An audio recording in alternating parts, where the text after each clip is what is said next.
Imagine a world where the United States never regained control of the Philippines after 1942. This crucial Pacific outpost, lost permanently, would have reshaped the course of the Second World War and altered the post-war world order.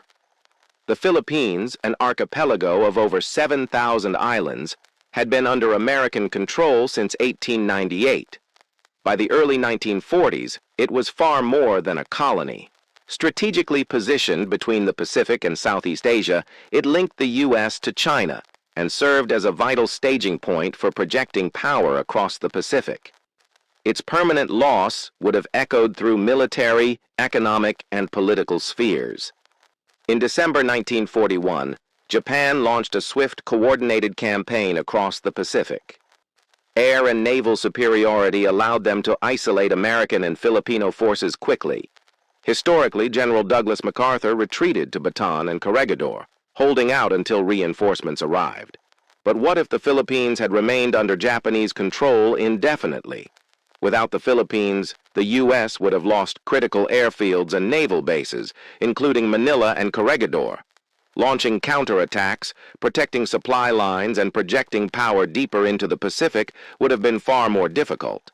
Japanese control of the archipelago would have secured access to the South China Sea and nearby resource-rich territories, enabling them to strengthen their defensive perimeter and delay American advances. Island-hopping campaigns, which historically brought U.S. forces closer to Japan, would have required major adjustments. Additional bases farther from Japan would have been necessary, prolonging the war and increasing logistical challenges. A permanently occupied Philippines would have also bolstered Japanese expansion across Southeast Asia. Supply lines for oil, rubber, and tin would have been more secure, increasing pressure on British and Dutch forces in Malaya, Burma, and the Dutch East Indies. For China, the consequences would have been serious, as U.S. aid flowing through the Philippines would have been cut off, leaving nationalist forces under Chiang Kai-shek more isolated and Japan able to extend its influence in eastern China. Domestically, the permanent loss of the Philippines would have shocked American public opinion. The narrative of liberation and American strength would have been challenged, forcing the Roosevelt administration to reconsider military priorities in the Pacific. Allies might have questioned U.S. capacity to project power, emboldening Axis powers and influencing diplomatic negotiations. Symbolically, the Philippines represented more than territory. It was a cornerstone of American influence in Asia. Economically, the Philippines supplied sugar, coconut products, and other commodities to the United States. Permanent Japanese control would have redirected these resources to Japan's war effort. Post-war reconstruction, historically fueled by American investment, would have been delayed or altered under Japanese administration. American businesses operating in the Philippines would have faced permanent expropriation, prompting a re-evaluation of investments in the region. While avoiding graphic details, it is also important to consider the social and political effects on the Filipino population. Historically, American and Filipino forces resisted Japanese occupation through organized military and guerrilla campaigns. In this alternate scenario, with permanent Japanese control, Filipino resistance would have persisted longer, relying on clandestine operations, local networks, and limited external support. The population would have experienced political suppression and restricted civil liberties, reshaping the social fabric and post-war governance structures. Cultural institutions, education systems, and civil administration, heavily influenced by American models, would have been replaced with Japanese frameworks, producing a generation educated under very different values and priorities, and potentially altering national identity for decades.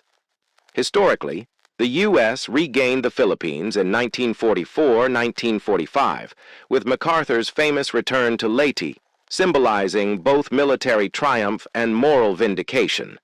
In a scenario where the Philippines remained permanently under Japanese control, American strategies would have required major adaptation. Naval campaigns in the Pacific, including Midway and Leyte Gulf, would have had different objectives. The absence of secure bases in the Philippines might have forced the U.S. to invest heavily in alternative island bases, delaying campaigns in the Marianas, Palau, and Okinawa. Strategically, the permanent loss would have reinforced Japanese confidence in their defensive perimeter. Allied planners would have needed to consider alternative routes into Japan, perhaps accelerating long-range bombing campaigns or prompting earlier reliance on China-based operations. The human and material costs of such campaigns could have been substantially higher, though still approached through abstract planning rather than graphic combat. Beyond the war, a permanent Japanese Philippines would have had lasting implications for the post-war world order. U.S. influence in Southeast Asia might have been permanently diminished, with Japan, or a Japanese-aligned regime, holding a dominant position in the region. Newly independent nations like Indonesia, Malaysia, and the Philippines itself could have gravitated toward different political alignments, potentially leaning more toward regional powers or neutral positions rather than the Western Bloc. U.S. military and economic influence in Asia might have been concentrated in Japan and Korea, while Southeast Asia remained a contested zone. The symbolic defeat in the Philippines might have delayed or reshaped the United Nations' approach to decolonization and collective security. The perception of American vulnerability could have influenced post-war treaties, occupation policies, and economic aid packages, fundamentally altering global institutions and the balance of influence in the Pacific. Finally, the loss of the Philippines would have changed historical narratives. MacArthur's "I shall return" would have remained unfulfilled, becoming a cautionary tale rather than a celebrated moment of redemption. Filipino-American relations, strengthened by shared struggle and liberation, might have evolved differently, possibly introducing decades of tension or cautious engagement. The Philippines' post-war identity, deeply intertwined with American support and democratic institutions, might have developed along alternative lines, blending local, Japanese, and regional influences in ways that are difficult to predict. In sum, the permanent loss of the Philippines in 1942 would have been far more than a territorial setback. It would have reshaped strategic calculations in the Pacific, altered resource flows across Southeast Asia, tested Allied diplomacy, and transformed the social and political landscape of the Philippines itself. Military campaigns would have faced new challenges.